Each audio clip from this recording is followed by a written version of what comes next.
27 മുതൽ എല്ലാ ബസ്സുകളും സ്റ്റാൻഡിൽ കയറണം. ഇന്നലെ അലസിയ ചർച്ച ഇന്ന് വീണ്ടും നടന്നപ്പോൾ സമവായം. പുതിയ നിർദ്ദേശം സംഘടനകളുമായി ചർച്ച ചെയ്ത ശേഷം പ്രതികരിക്കാമെന്ന് ബസ് ഉടമകളുടെ സംഘടനാ പ്രതിനിധികൾ. മലപ്പുറം നഗരസഭ പ്രൈവറ്റ് ബസ് സ്റ്റാൻഡിൽ ബസ്സുകൾ കയറാത്തതിനെ തുടർന്ന് നഗരസഭാ ചെയർപേഴ്സൺ അഡ്വക്കേറ്റ് റിനീഷ വിയുടെ അധ്യക്ഷതയിൽ RTOയും ബസ് ഉടമകളും കഴിഞ്ഞ ദിവസം ചേർന്ന യോഗം ബസ് ഉടമകൾ ബഹിഷ്കരിച്ച് ഇറങ്ങിപ്പോയിരുന്നു. തുടർന്ന് ഇന്ന് ബുധനാഴ്ച RTOയും ബസ് ഉടമകളും ചെയർപേഴ്സൺ ചേംബറിൽ അനുരഞ്ജന ചർച്ചയ്ക്ക് തയ്യാറായി വരികയും തിങ്കളാഴ്ച മുതൽ ബസ്സുകൾ സ്റ്റാൻഡിൽ കയറാമെന്ന് ബസ് ഉടമകൾ സന്നദ്ധത അറിയിക്കുകയും ചെയ്തു. ബസ്സുകൾക്ക് പോലീസ് സ്റ്റേഷന് മുന്നിലെ സ്ക്വയർ തടസ്സമാണെന്ന് ഉടമകൾ അറിയിച്ചതിനെ തുടർന്ന് ചെയർപേഴ്സന്റെ നേതൃത്വത്തിൽ സ്ഥലം സന്ദർശിക്കുകയും ആവശ്യമായ ക്രമീകരണങ്ങൾ നഗരസഭ ചെയ്യാമെന്ന് തീരുമാനിക്കുകയും ചെയ്തു. നഗരസഭാ ചെയർപേഴ്സൺ റിനീഷ വിയുടെ അധ്യക്ഷതയിൽ ചേർന്ന യോഗത്തിൽ vice chairperson Jithesh G Anil, standing committee ചെയർമാൻമാരായ Haris Amiyan, Pari Abdul Majeed, RTO Shafeeq, bus operators organisation ഭാരവാഹികളായ PK മൂസ, MC കുഞ്ഞിപ്പ, അസ്ലം കാപ്പാട്, പക്കീസ കുഞ്ഞിപ്പ, മറ്റ് നഗരസഭാ കൗൺസിലർമാർ തുടങ്ങിയവർ പങ്കെടുത്തു.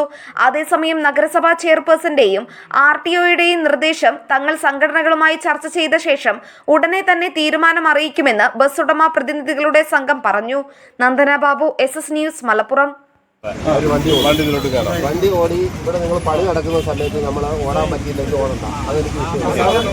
അതിനു മുമ്പ് ഇതിലെ അംഗങ്ങൾ സംസാരിക്കണം പറഞ്ഞു. കേൾക്കാത്തവരുണ്ടെങ്കിൽ അതിനുള്ള പണി ഞാൻ വേറെ അതിപ്പം അവരെ കൊണ്ട് ഞാൻ വളരെ സത്യത്തിലും സമാധാനത്തിലും നമ്മളെല്ലാവരും കൂടെ ചേർന്നിട്ട് അതിനൊക്കെ റിക്വസ്റ്റ് ചെയ്തിരിക്കുകയാണ്. നഗരസഭ പറഞ്ഞിരിക്കുന്ന പണികൾ ചെയ്യണം. അവർക്ക് ബുദ്ധിമുട്ടുണ്ടാകും. നാളെ ഒരു അപകടം ഉണ്ടായാൽ അത് നമുക്കെല്ലാം ബാധിക്കും. അത് ഒരു തരത്തിൽ നമുക്കത് പറ്റും. അപ്പം നമ്മളിത് പെട്ടെന്ന് ചെയ്യും. അതിന് മുന്നോടിയായിട്ട് പബ്ലിക്കിന് ഒരു സമാധാനം എന്നുള്ള നിലയിൽ മുനിസിപ്പാലിറ്റി മുൻകൈ എടുത്ത നിലയിൽ നമ്മൾ വണ്ടി ഓടിത്തുടങ്ങണം. അതാണ് എൻ്റെ ഞങ്ങൾ പറയും, ഉടമകളോട് പറയും. അപ്പം അത് അല്ല ഉടമകളോട്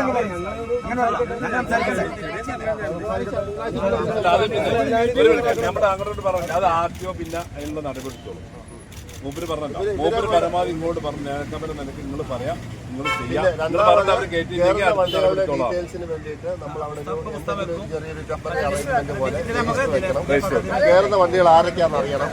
അപ്പൊ കയറാത്ത വണ്ടികൾ ആരാന്ന് അറിയണം. അപ്പൊ അതൊക്കെ ചെയ്യണമെന്നുണ്ടെങ്കിൽ എനിക്ക് എന്തെങ്കിലും തെളിവും കാര്യങ്ങളൊക്കെ വേണം. അല്ലാതെ ചുമ്മാ സാറേ ഞാൻ ഇന്നലെ കയറി നമുക്ക് രജിസ്റ്റർ വെക്കാം. അതിനുള്ള ആളുകളെ ഏർപ്പാടാക്കാം. മുനിസിപ്പാലിറ്റി പോലീസിലേക്ക് വിവരം അറിയിക്കുക, അവർക്ക് റിക്വസ്റ്റ് ചോദിക്കുക, അതിന്റെ ആളിനെ പോസ്റ്റ് ചെയ്യാൻ പറയുക.